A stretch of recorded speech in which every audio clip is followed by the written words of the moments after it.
Welcome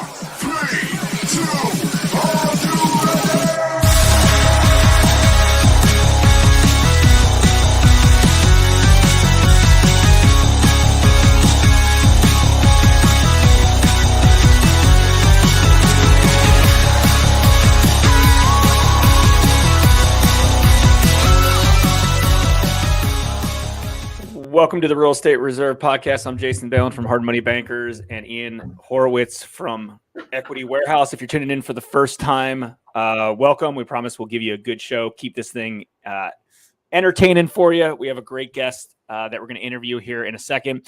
If you are a regular follower of our show, of our podcast, welcome back. We certainly appreciate your support. Today's topic is related to self-storage investing, which has been a hot topic on this podcast here for the last few months and even year. Although we're a general real estate investing podcast, there's just so many viewers and followers that are interested in the self-storage business. It's a hot investing asset class. So we listen to our audience. You want to hear more storage? We'll bring you more storage. Yeah, no, that's the best part about this podcast. Sometimes we get to do it twice. Sometimes we get to bring in our friends and whatever's on top of our mind is what we get to talk about, right? Like, sometimes we talk storage. Other times we talk commercial assets. The other week it was like, we got problems with title. Cool. Let's get a title guy on here. Let's talk to the industry experts and people that we enjoy and do business with and have conversations with. And guys, if you get any value out of this, feel free to share it, right? Like that's why we do these, is to help other people, not only help ourselves, but help other people. The best compliment you can give us is leaving a 5-star review. By the way, my new studio, I need to get a higher chair because I feel really short compared to you. And either way, let's just cut right to it. We got a really good guest today. Really interesting story. I met Nick. Oddly enough, I met him in a hotel in a dark corner. It was during COVID. We were looking at one of our first storage facilities. Guy over my shoulder said, "Hey man, are you looking at storage?" And I'm like, "Who the fuck is this?" And I turn around and there's this guy, Nick, and he's like, "Hey man, yeah, I do storage." I was like, "Yeah, whatever, guy." And it turns out Nick is Mr. Popular in the storage world. And I'm glad that you reached out, said something. We even had a conversation because we wouldn't be sitting here today without it. So Nick, welcome to the show. If you just want to introduce yourself, tell everyone who you are, where you're from, and what you do. Yeah, thanks, Ian. And thank you, Jason. Thanks for having me. Looking forward to it. I can't believe it was 3 years ago, but when you walk by somebody in a hotel lobby bar when everything else is shut down during COVID and you see on Google just all the little storage roofs in our industry, it's pretty easy to know somebody's looking at storage and pretty easy to start up a conversation about it. So I'm glad we did and glad we got to know each other. We own and operate facilities in Mississippi, Alabama, and Louisiana. We have 32 locations under our StorageMax brand. And since this is a general real estate podcast, we also have a few other real estate interests as well. We've got one express tunnel car washes, a couple industrial warehouses, and we just bought our first retail strip center last fall. Nice. Why don't you give us a quick kind of background of how you got into this business? Like, was this something that you were like, hey, when I grow up, I want to be a self-storage investor? Or, was after high school or after college, did you kind of dive in for the first time? Like, take us back a little bit just so we have a full understanding of how you got into this space. Yeah, absolutely. It was definitely not, I guess, what I imagined my career to be. I've worked in and out of it for a long time, but it's our family business. My stepfather started in storage in 1992 and has just slowly built up a small portfolio around the Jackson, Mississippi area where I am. After college, I was looking at some other career paths, and I was slowly pushed into looking at commercial real estate. And he ended up advising me to go work for a large developer and broker in Texas, and that's what I did after college for a couple of years before I moved back and went full-time into this and self-storage. And that was 10 years ago this year. Got it. And kind of just like side question, just because I'm curious, because it's interesting. Like, did your stepdad want you to have like another job first and find your own way and to learn on someone else's dime? Or was that the reason you went in that direction? Because I know a lot of friends of ours that, own businesses, and some of them are family businesses, and none of them hopped in right from college or high school in that matter. Like, they all kind of worked for some more corporate America inside that. They learned on someone else's dime, and then they moved over. So I'm curious. Yeah, I don't know. On someone else's dime is a good way to put it, because it makes it easy. But I think it was also more just kind of the corporate style and working for a bigger developer that did a little bit different things than we do here, and actually go out and raise capital and do large development deals. That was a different style of learning for me that I'd never been involved in before. So doing that, and then I was mainly working on the leasing side, learning commercial leasing. That was fun. We did a couple of purchase and redevelopments and teardowns. So I got to learn a whole other side of the industry that still helps me today. Yeah, and that's a good point. And I think that, and I might be wrong about this, but like, I'm kind of trying to think like, hey, if I were to, have the next generation take over this, I actually think that going into corporate America or with another bigger firm is a good look, I think, for two reasons. Number one, they might be, our ways aren't always the best way, right? The way you guys operate internally isn't the only way, right? The way I operate isn't the only way. And if you're with a kind of a different firm or different setup, you can kind of find your own way of like, what part of the business do you like? What part of the business do you not like? I'm not just tailored towards this. And there's also and Ian and I have talked about this a lot on our show related to the maturity element. Like, I didn't become I started my lending company, 16 and a half years ago after, my late 20s. And it was one of those things that, like, I wasn't mature enough before then. Like, I wasn't mature after I graduated college. It took me years and years and years to kind of find my own way of what I want to do, what I didn't want to do. So I think a lot of that is like, you might be, let's say it's in this situation, it's your stepdad. Let's say your stepdad was like, Nick, you're 21 years old, you graduated college. Now you're taking over this company. Like, I think you're doing a disservice. A disaster. Yeah. You're doing a disservice to you. You're doing a disservice to him. And you're most likely doing a disservice to all the other employees that have probably put blood, sweat, and tears into the company, that some new kid that may or may not even want to be here is involved. Yeah. And, none of us know it all. I mean, right before we even went live on the podcast, Ian and I are sitting here throwing ideas off each other, and I'm taking notes because I like some of these things that I need to look into. That's why we go to conferences. That's why we always continue to evolve and learn, get to know each other, talk to people in the industry. That's why you guys do this. Yeah, that's why we do this. This is why it was probably one of the best learning experiences for you to go work elsewhere. Your father ultimately gets to learn what you're learning in the other industry and applying what applies to you. Not everything is going to work, right? But some of the stuff is, and it's really a good learning curve, and probably saved a lot of your family dynamic of not like full blown out fights. Like, I think we all watched back in the day, what was that motorcycle show that was on Orange County Choppers? And you watch those guys blow out because you have one generation trying to take over the other generation. And you could see that the younger guy, what was his name? Paulie. I don't know if it was Junior or whatever, but like Paul Jr. Yep. Yeah. And he's trying to implement new ideas. And you could tell Dad didn't like that. And it was definitely Dad's business. Or like Gary Vee, another popular guy out there, where he talks about like, I had all these ideas for the wine industry, but guess what? I didn't make anything on that. Like, I just helped my family out. And then he finally remodeled the store, and it changed everything. Exactly. And he had no financial ownership at that point. So he says, and it's like, man, like, sometimes you got to be humbled and realize you're just an employee in that situation. So there's two sides of that. One, coming into the dynamic. And then there's also where you stand in that totem pole of like, it might not be yours. Like, there's this whole family dynamic of how do you get ownership into the company? How do you pass it on? Which is interesting. But I think for everybody should know is that like, you've definitely come in and helped scale your guys' company, set up operations, right? You went from how many stores when you came on board to where you guys are at today? We were at 18 when I came on, and we're at 32 now. We really didn't start the acquisition and growing side until 2017. So all the growth has really happened in the past 5 years. It had a lot of learning to do in the beginning, and it's a new industry. I worked in the stores a whole lot for years, and then had a lot of deals development deals and acquisitions that I worked hard on and put a lot of time into that fell through before we actually got our first ground up done that I was over. and made a lot of mistakes and learned from a lot of mistakes on that one, and still, learning today. We've currently got 3 ground ups that we're working on right now. Yeah, that's a totally different industry, and it's a whole nother level of financial risk. And I think something that maybe a point that gets missed, and Jason and I have been talking a lot about it recently, of what it takes to go from zero to successful entrepreneur, and then even going from each level inside that journey from 0 to $1 million, million to 5 to 10. You're stepping in. Presumably your stepfather's at a different point in his career of hey, let's diversify our risk. We don't need to do these crazy development deals. We can chill out a little bit. And here you are.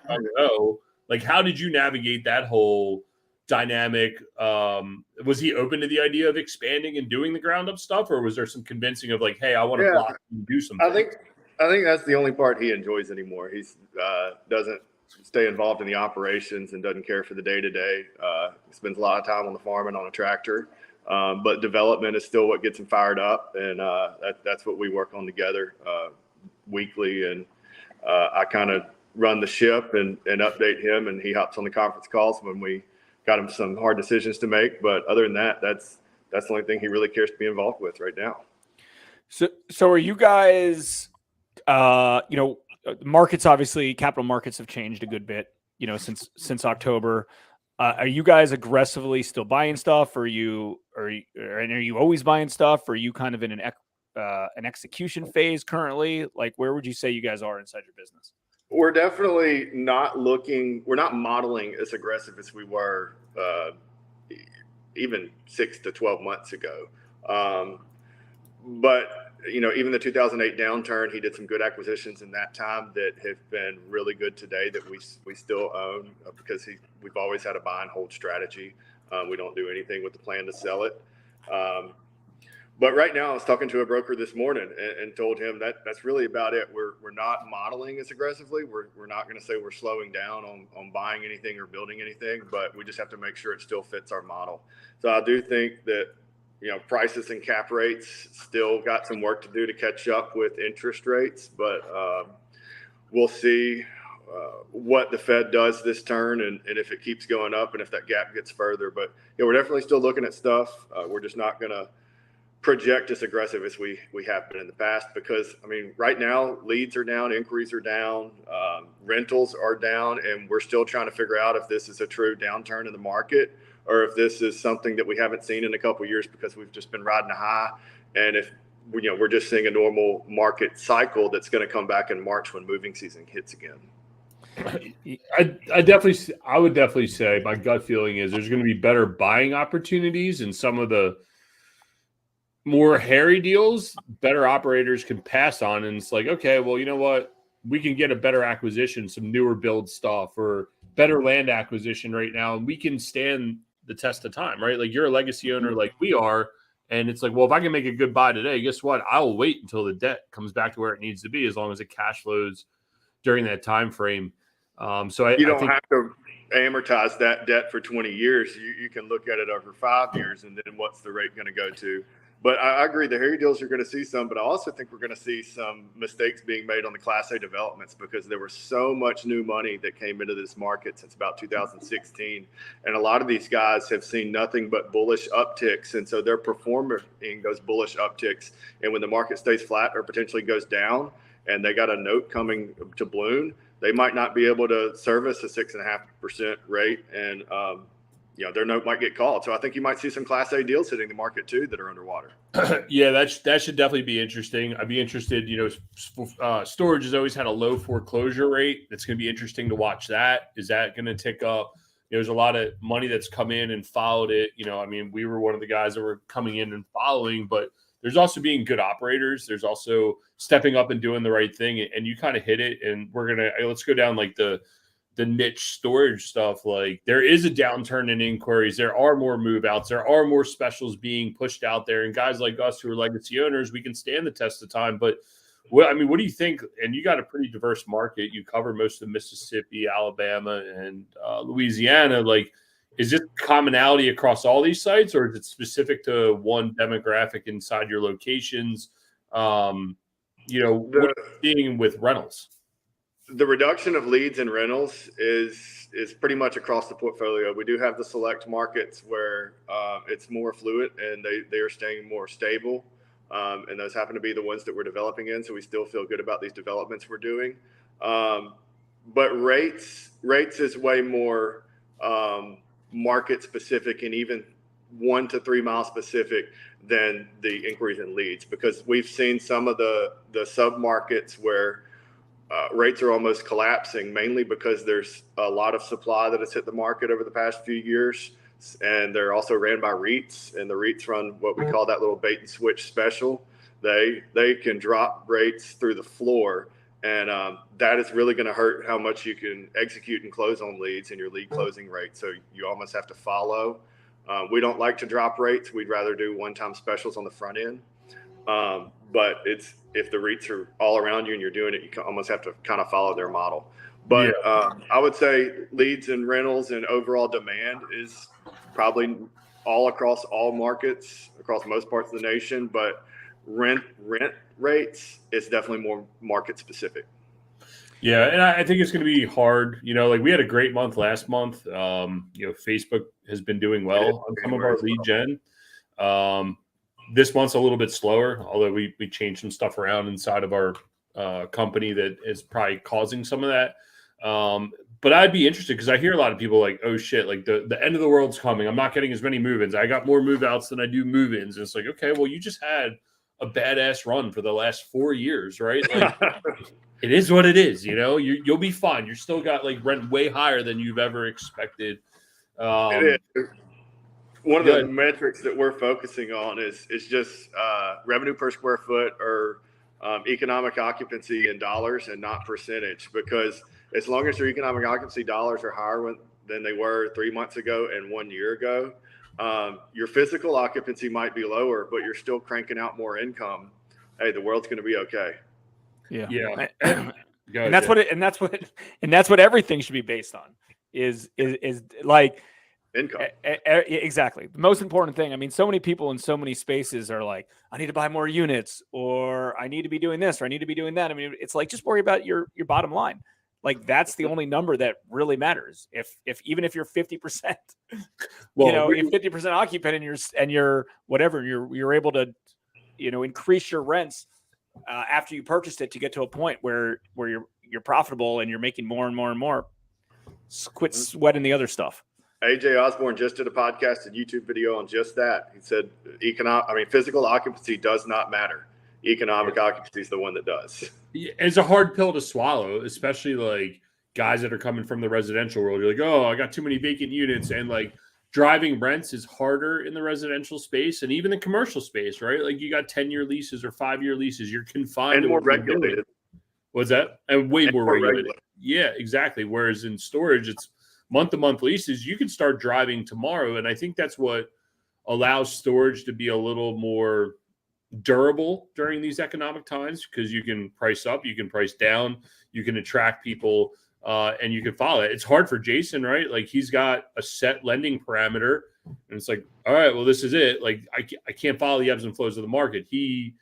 For him, it's about LTV, right? Where for us, it's all right, well, how can we change our revenue lines? And I think that's an interesting point that a lot of people, I guess, how do other people apply it to other parts of this real estate industry? And I guess that's the biggest challenge for a lot of people, of how to do that outside the storage world, So, but do you think a lot of these changes been since October, or no? Or this is over the last year?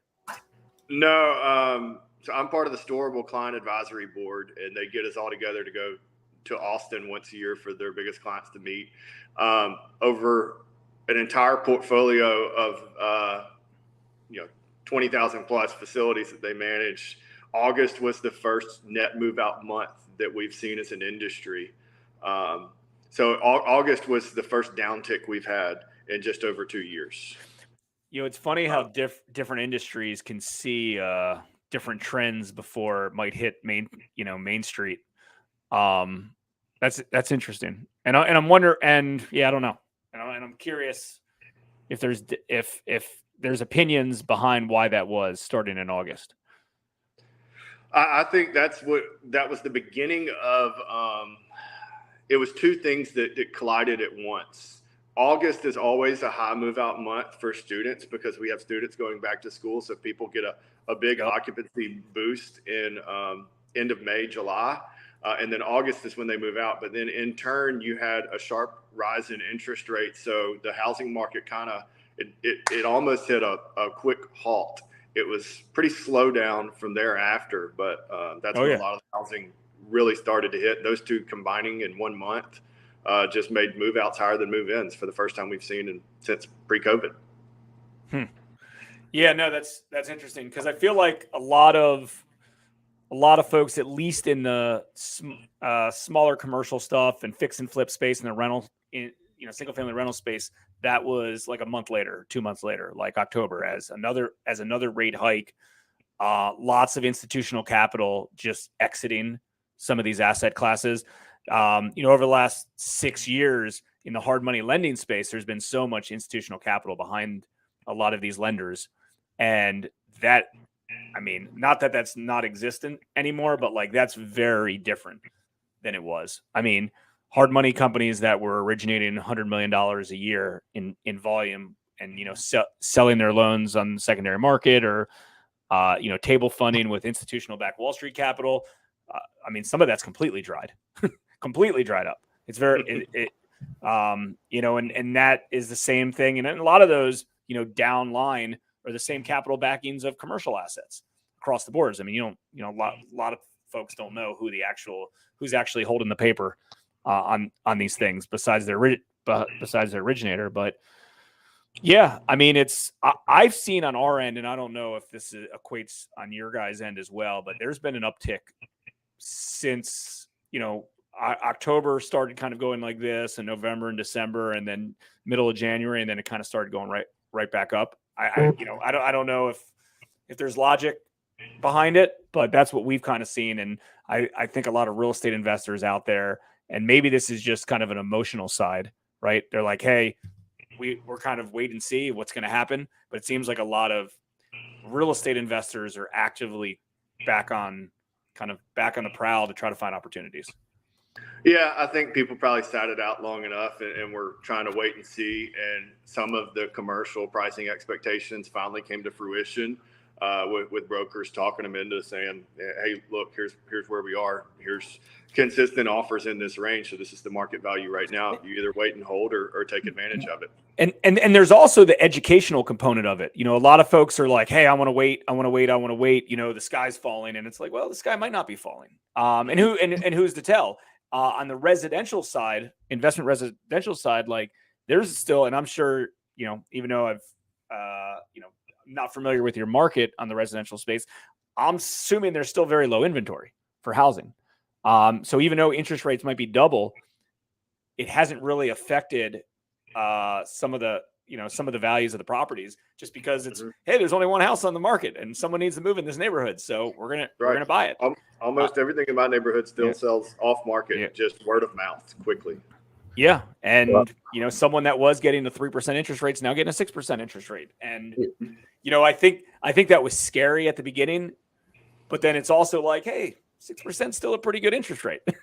Like it's compared higher than to history over time. It really is. So I think people are starting to realize that, and maybe, like you said, the sky isn't falling, and we're going to be okay and weather this. It was some really sharp increases in interest rates that we've never seen before, and we don't even know how that's going to pan out and what's going to work yet. But I think people are becoming more comfortable with it. Yeah, and also like the deleveraging potential debt crisis on some of these commercial assets is definitely a scary thing, especially, if you're in a storage facility or a commercial asset that is fully leased to capacity, right? And there's no additional revenue that you could potentially get. And all of a sudden, whatever your debt's here and whatever your NOI is here. And then all of a sudden it's like, well, my debt's going to move to here and there's nothing else we can do. Right. Yeah. Because you're going from a 3% rate or I don't know what's a good commercial rate right now. 5%. I don't know. 5% would be wonderful. Yeah. Yeah. Right. 6% or whatever it is. Yeah. Like you're not gonna have any say. Like there's no more cushion. There's no more room. The only The only real way to do it is if everything just resets and walk away. And so don't let Jason send you podcasts, because he always finds like the end of the world podcast and he's like, you need to listen to this. I'm like, fuck, the end of the world coming. I don't do end of the world podcasts, dude. Every once in a while you do that deleveraging one. I was like, yo, dude, I can't listen to this shit. But you need to hear. I like those because my business is very it gives outside. you both ends of the perspectives. Dude, my business, because I'm not on that side of that stuff. Like my business is very creative, and it's like if I don't have fix and flip loans, and I'll do small balance commercial loans. Like I've got a lot of creativity with private capital to do whatever the heck we want, however we want to structure these things. So like 90, all my competition is over there. So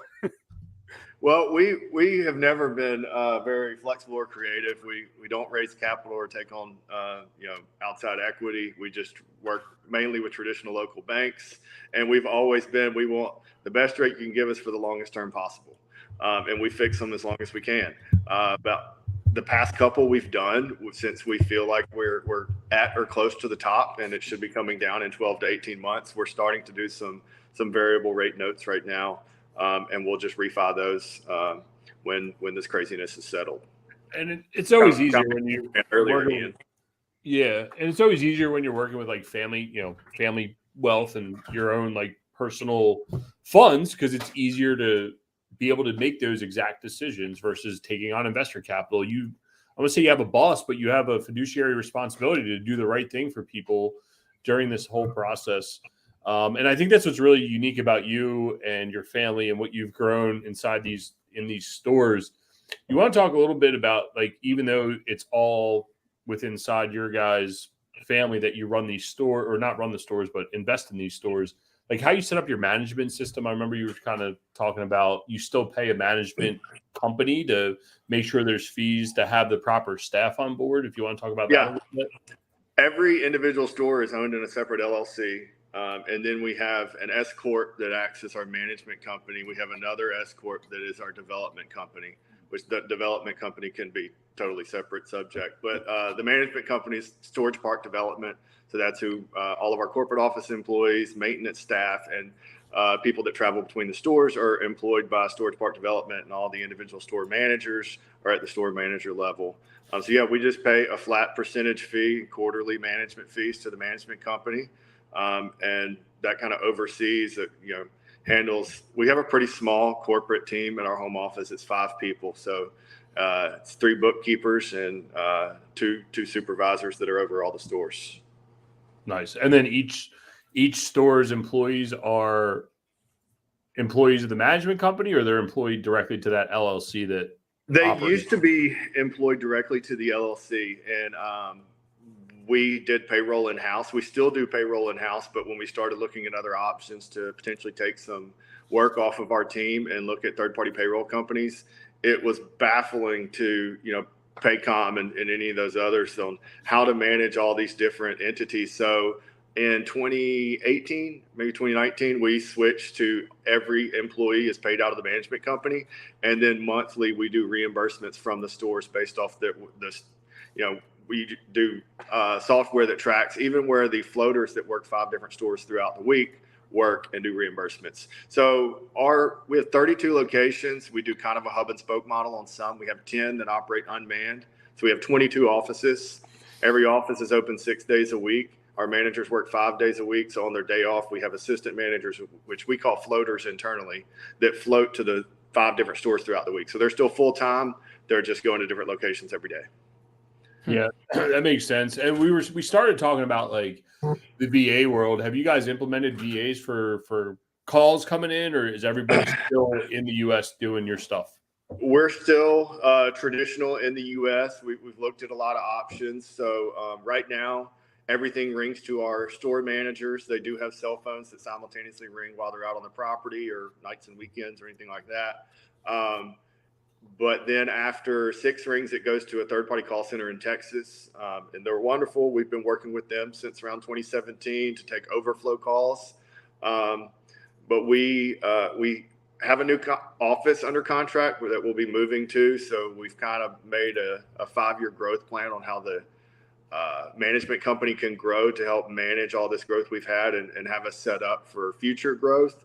And one of those things is building out an internal call center. So that's something that we're going to be working on this year, is building out the call center in-house so that we can, nobody's going to take a call outside of your team as good as your own team that's trained by your staff is going to do. So that's our next step, is bringing those overflow calls in-house and having a more advanced phone system that can ping different people depending on where they are when they're online.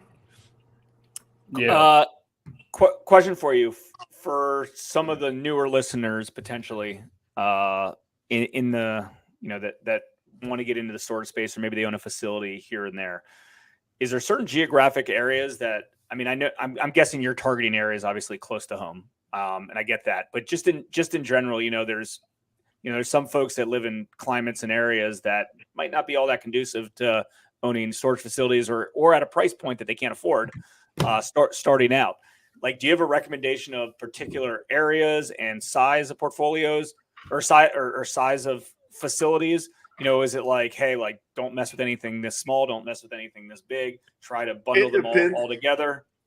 Yeah, there's lots of ways to skin that cat, and that's kind of the beauty of the way I've loved watching this industry evolve. And when I first met you, I was on that, what's called Storage Masterminds group, that I think a lot of those guys were focusing on small facilities, and it really, I don't know if there is a minimum size, but for us, we can't buy anything less than 20,000 square feet and between the 20 and 45,000 square feet range, those would be operated as a satellite store, and it has to be within 15 minutes of one of my existing assets. Once we build out this call center in-house, and we can go into virtual management and kiosk rooms later, but once we do that, we'll be able to branch out a little bit more on those smaller stores, and they don't have to be as close to our home base. But right now, we're still running down to meet people down the street, so it has to be. But you might have people that are buying, I don't know if I'd go below 40 units, but let's just say a 40-unit facility that are doing everything through VAs or a call center. And so you could have one person managing 10 of those 40-unit facilities, or 15, and then you just have local boots on the ground. You just find a guy on Craigslist for 1 or 2 hours a week that can go by and do one lock check and clean the empty units and make sure they're there and rent ready. And between those two things, that's it. The things that are going to hurt you on those real small facilities, electricity is electricity. It scales with size. Same with property taxes, same with insurance. But a website doesn't really scale with size. Your property management software doesn't scale with size. So you're going to get economies of scale on a lot of your expenses, that aren't variable. Some of your expenses are set. So on a smaller facility, your margins just get thinner. Yeah, but I won't say there's a number that you can't start with. You can start with anything. Yeah, it makes sense. No, that's 100% true. Jason was looking to fund a deal for somebody, and he's like, "Hey, man, look at this." And I was like, "I wouldn't buy it. It's just it's 10,000 square feet on a 3/4 acre." And I'm like, "Yeah, it's a good deal, but in the same sense, it's like, what do you do? Like, you're maxed out. You can't do anything else. Your phone costs the same. Your website costs the same. Someone picking up the phone costs the same, and that's what makes it hard. And that's, I think, where scale in this industry really shows itself. Whereas maybe in like a residential piece of real estate, you get one badass property, you might not need anything else, and have that one great tenant that does one thing for you. Versus storage, you see the economies of scale, especially even on top line revenue, admin fees, tenant insurance fees, 24-hour access fees. That stuff really starts to scale with more unit exposure. And I believe that's why people are attracted to storage, that the economy scales make so much more sense on this side of things. Oh, yeah. So have you guys implemented, I know some fun, sexy topics me and you have discussed at length. Have you guys have implemented dynamic pricing and like a good, better, best model to help attract more customers? How's that working in all this market? What's that look like? Yeah, we love it. We launched it last February, so it's been right at a year. There's three sides to revenue management. You have your street rate management, which is just this price that you're giving your potential customers, either when they walk in or on your website, which a lot of the sophisticated operators and REITs are now splitting that into two. You have a separate web rate and a separate in-store rate. Your in-store rate's higher because you have man hours that are tied and associated with that, and people that are shopping online are more price sensitive. That aside, then you have your tenant revenue management, where you manage your existing in-place tenant rates. We're on typically a month-to-month lease, and everybody's leases typically say you have to give people a 30-day notice for any changes in the lease. So you can change your tenant rates up to, every 30 days. I don't think anybody's really doing that. And then you can go a step further with street rates and do value pricing. And value-based pricing is similar to airline pricing, depending on where your seat is on the plane. Ours is depending on where it is on the property. So if you have 3 10x10s, the one closest to the front door for a climate control building is going to be your your premium unit. And it might get a 20% bump. The one in the middle gets a 10% bump. And then the one in the back corner gets, your standard base rate. However, the beauty of the model, we called it dumb value pricing on one of our new builds and just split the building into thirds. But the problem would be if everybody's taking that standard unit, you might only be left with best value and deluxe. When you move to a more sophisticated software that handles it, it's dynamic, and those price buckets aren't set. It's just based on the percentage of the units available, and you sort them 1 through 100 if you have 100 of them. So you might only have 3 units left, and they might be side by side, but you're going to have a standard, best value, and deluxe, even though they're next to each other. But if somebody still might pay that 20% increase for a deluxe, and it might be 2 units down from the standard. Yeah, I think that was one of the best presentations I heard as we were implementing our stuff. We're doing it now as we speak. And the guy was like, you don't know what anyone else pays on that plane. You and your buddy can book the ticket at the same time, and you have no clue what he paid, and he has no clue what you paid, and everyone's going to pay something different depending on how many times. I hate that. I always hate to look up and be like, all right, let me see how much a plane ticket is. Then you go back. It's like, how is it more? And I'm clearing out the cookies, trying to incognito windows. I'm like, this is bullshit. No seats sold, but that's what those guys do. I mean, and for the cost on some of it, it's not that much to run dynamic pricing. And it makes sense, right? For us, it's going to be $1 a unit. It's a no-brainer for us to do it, to have the dynamic price. So I think Nick was on his cell phone. Anybody gotten a call, so hopefully he'll be back here in a second. But man, I think that, and then storage. There is a lot of ways to monetize it. Dynamic pricing, tenant insurance, 24-hour access, a whole bunch of different things to make your properties jam. Admin fees, lock fees. Like, there's a lot of fun things that you can do to make them work. So either way, I think he hit a really good point. It costs the same to operate a small facility as it really, and relatively speaks, it's cheaper to run a bigger facility. Wait, what? And what's the rule of thumb for expense ratios? About 30%, 35%? 35% on average. I mean, a little less for your traditional type and a little bit higher for your climate control type like Nick owns and operates. I mean, you can't really automate, though, a smaller facility. Like, it's more of you're going to have to do a lot of the heavy lifting yourself in order to keep your expense rate down, right? Yeah. No, that's the thing. You definitely have to go in and, really operate your facility. We're talking about expense ratios, Nick, and I don't know if you have we're talking about traditional, you're in the 30 to 35%. Your Class A stuff, you're probably hovering closer to 40, maybe a little bit higher. Is there any things that you've done to control your expenses that operators could utilize? Raise revenue and the expense rate drops. Yeah, that's a great one. We obviously try to push revenue as much as we can. My man's a busy man today. So, but I mean, for me, I agree. I mean, top line revenue in this industry actually solves a lot of the bottom line revenue things here. So, and that's like, I don't know. I mean, Jason, how do you guys control your expenses in your industry? It's hard to control, right? There's only so many things you can do. Yeah, it's easier to add revenue than decrease expenses, because here's the thing: like, most of the expenses that you decrease are typically ones you need to live. Yeah, are typically things that, okay, I can decrease this expense, but now it's gonna be more of a pain in the ass for myself, right? So, like, typically with any expense, it's like, cool, if I decrease this $2,000 a month, well, that means that I'm doing this thing myself and not automating it to somebody else. So it's way easier to make more money and increase your revenue and potentially grow than to lower your expenses. I mean, think about your household expenses. Think about if you literally had to cut your household expenses by 10%. Mine or my wife? Anybody's. You can't control.